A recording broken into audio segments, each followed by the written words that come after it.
Museum देख लिया। अब हम चलते हैं रॉयल पैलेस तुर्तुक। ये देखिए, ये है रॉयल पैलेस का एंट्रेंस गेट और इस पैलेस का नाम है याबगो पैलेस। तो यहाँ पे शहनवाज भाई है और ये अभी ये पैलेस के बारे में और यहाँ के कुछ कल्चर के बारे में हमें जानकारी दे देंगे। Welcome to royal palace and museum. Thank you. So जैसे कि आपको पता है, आप अभी बल्तिस्तान में हो। कहा जाता है कि बल्तिस्तान एक टिबेटन वर्ड से निकलता है। बल मीन्स डाउनवर्ड एंड ती मीन्स वाटर।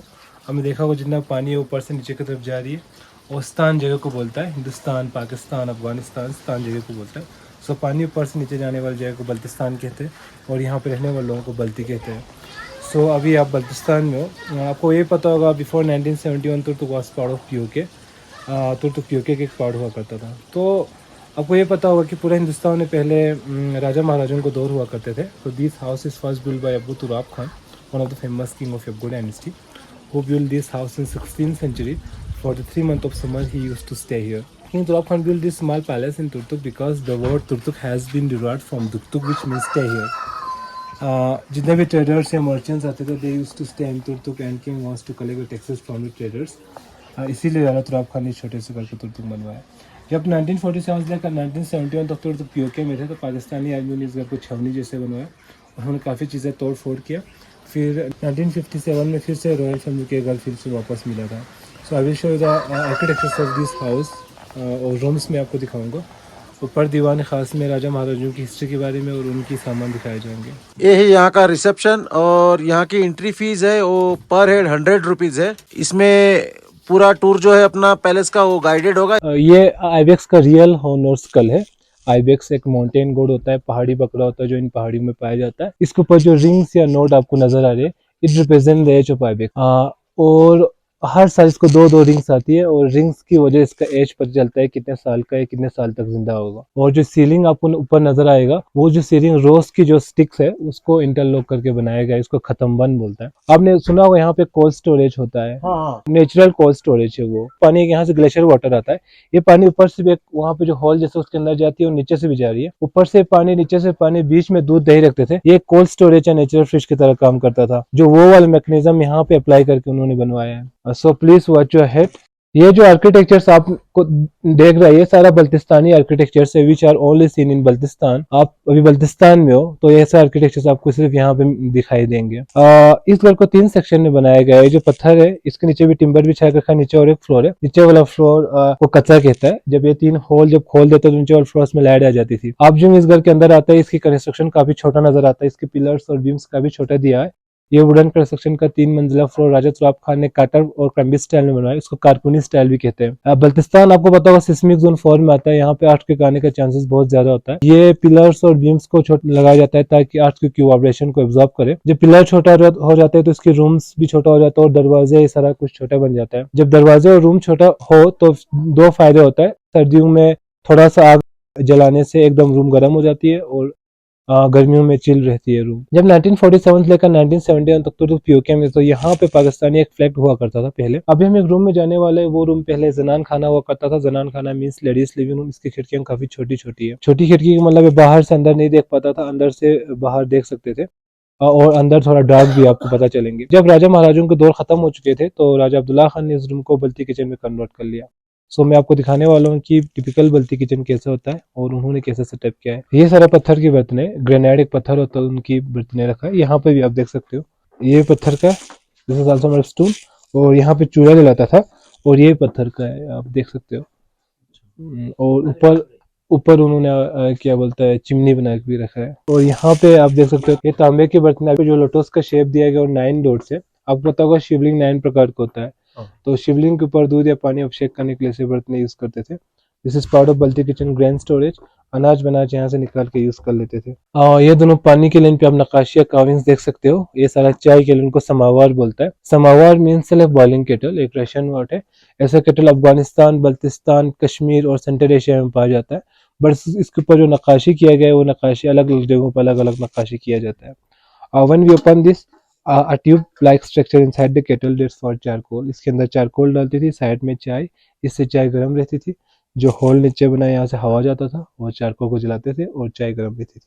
जो मैंने आपको बताया कि खिड़कियां छोटी छोटी है क्योंकि पहले जनान खाना था इसीलिए छोटी है। अब अभी हम जेंट्स लिविंग रूम में जाएंगे। ये जेंट्स लिविंग रूम हम बोल सकते हैं या मेंस लिविंग रूम बोल सकते हैं। इसकी खिड़कियां काफी बड़ी बड़ी है और हर खिड़की के नीचे एक स्पेस होता है, आपके वहाँ भी होता होगा, उस स्पेस को यहाँ पे स्टोरेज में कन्वर्ट कर लिया है। तो इस पाकिस्तान के टाइम पे इस रूम में पाकिस्तानी एक कैप्टन असद नाम के एक कैप्टन यहाँ पे रहा करता था। तो यहाँ पे खाना बनाना तो नहीं बनती थी, खाना तो वहाँ बनती थी जो मैंने आपको दिखाया।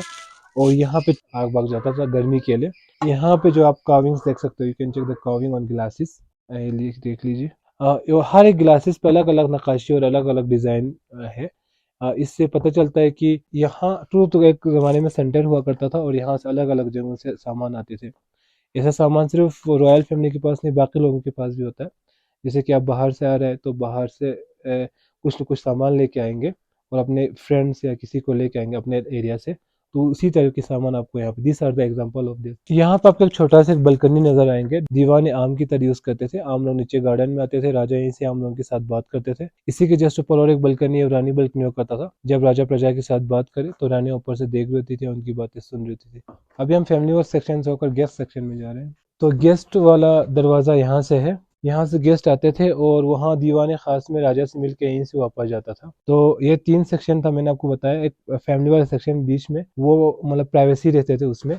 तो गेस्ट यूं जो यहाँ से आए तो ये वाला गेट दिख जाता था एंड आप इस गेट के ऊपर देख सकते हो जो होल्स है, इनमें प्रेशियस स्टोन लगी हुई थी। ये सारा पाकिस्तानी जब थे उसके टाइम पे तोड़ा था, ये सारा हम रेनोवेट कर रहे हैं। यहाँ पर आपको स्वास्तिक का सिंबल्स मिलेंगे। स्वास्तिक को बल्कि लोग यांगडुंग बोलता है। Yungdrung is used to be our religious symbols जब हम बोन और बुद्धिज्म होते थे। तो ये गेस्ट रूम या दीवाने खास कहते हैं, उसी रूम की तरह बनाए गए थे समर के 2-3 महीने के लिए। इस बाग के बीच में बनाया गया था इस घर को। इस बाग को चौनीसर बोलता है, विच मीन्स किंग्स गार्डन। तो यहाँ पर हमने एक रफ एक मैप बनाया, आप देख सकते हो। ये आप मैप आपको पता होगा, ये जम्मू एंड कश्मीर का मैप है जो ब्रिटिशर्स ने बनवाई है। इसमें जो ग्रीन जो पार्ट है इस मैप में, ये सारा अभी पाकिस्तान में, हम इसको बोलता है पीओके, पाक ऑक्युपाइड कश्मीर कहते हैं। इस एरिया को नॉर्दर्न एरिया ऑफ पाकिस्तान भी कहा जाता है और इस एरिया को गिलगित बल्तिस्तान कहते हैं एक्चुअल में। रेड जो पार्ट इस मैप में चाइना में अक्साई चीन, तो जम्मू एंड कश्मीर के पार्ट पाकिस्तान में, ये पार्ट चाइना में।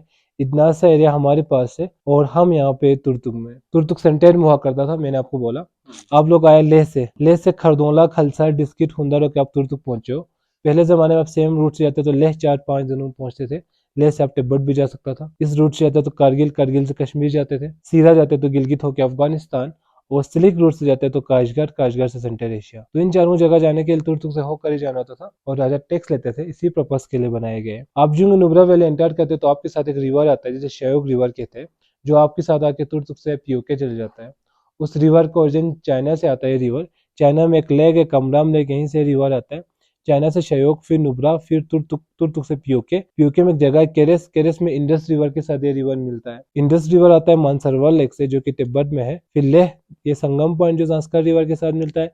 फिर कारगिल होके पीओके चल जाता है। Actually Shyok river is tributary of Indus river, इसीलिए इस रिवर को इंडस रिवर ही कहा जाता है बाद में पाकिस्तान में। यह रिवर बहुत ही इंपॉर्टेंट रिवर है पाकिस्तान में, इंडस रिवर। कहा जाता है कि 80% ऑफ एग्रीकल्चर पाकिस्तान में इंडस रिवर की बेसिस पे किया जाता है और इसीलिए इस रिवर पे बहुत सारे ट्रीटी साइन किया गया जिसे इंडस वाटर ट्रीटी कहा जाता है। बट ये जो रिवर है इंडस रिवर डिवाइड करते हैं 2 माउंटेन रेंज को, कराकोरम रेंज और हिमालयन रेंज। इंडस रिवर की इस साइड में जितने माउंटेन पीक्स है, जो मतलब ऊपर की साइड में जितने भी माउंटेन पीक्स है, ये सारा कराकोरम रेंज में आता है और जो इस साइड में जितना भी है ये सारा हिमालयन रेंज में आता है। अभी हम कराकोरम रेंज में, कराकोरम रेंज का एक फेमस पीक है जिसे केटू पीक कहा जाता है, वर्ल्ड का सेकंड हाईएस्ट पीक और सबसे खूबसूरत और सबसे डेंजरस पीक। वो अनफॉर्चुनेटली वो अभी हमारे पास नहीं है, वो बल्तिस्तान में है मगर पीओके पाकिस्तान में है, यहाँ पे केटू पीक। सो ये थोड़ा बहुत मैप के बारे में मैंने आपको बता दिया और मैं आपको अभी सामान दिखाएंगे, प्लीज आइए। यहाँ पे जो पोर्ट्स है, during war they kept inside jewels, money रख के जमीन के अंदर छुपा देता था जंग के दौरान। जब जंग खत्म होते तो निकाल के यूज कर लेते थे।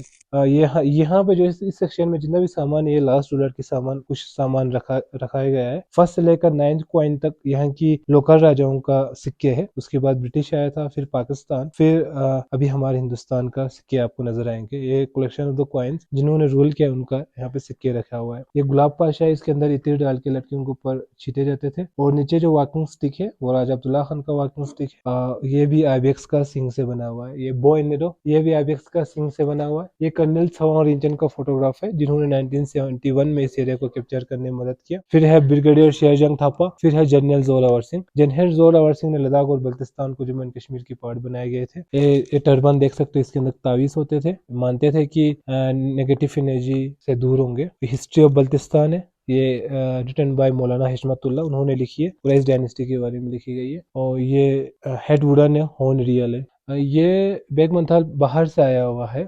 यबगो डायनेस्टी का फर्स्ट रूलर है जो बल्तिस्तान में आया था।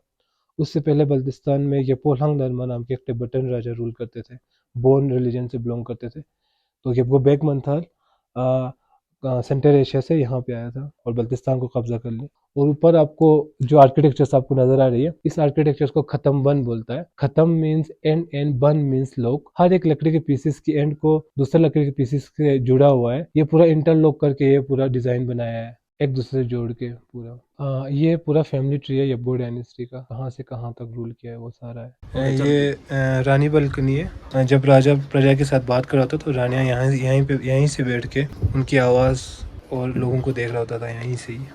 और ये छोटा सा गांव है, आपको पता चला होगा, छोटा सा गांव है। Everyone is interrelated to each other, इससे पूरा जुड़ा हुआ है। दोस्तों, तो ये था सफर बल्टिस्तान तुर्तुक का। अभी मैं आपसे विदा लेता हूँ और आपसे रिक्वेस्ट करता हूँ, वीडियो को लाइक कीजिए, चैनल को सब्सक्राइब कीजिए और शेयर करना ना भूले। Thanks for watching.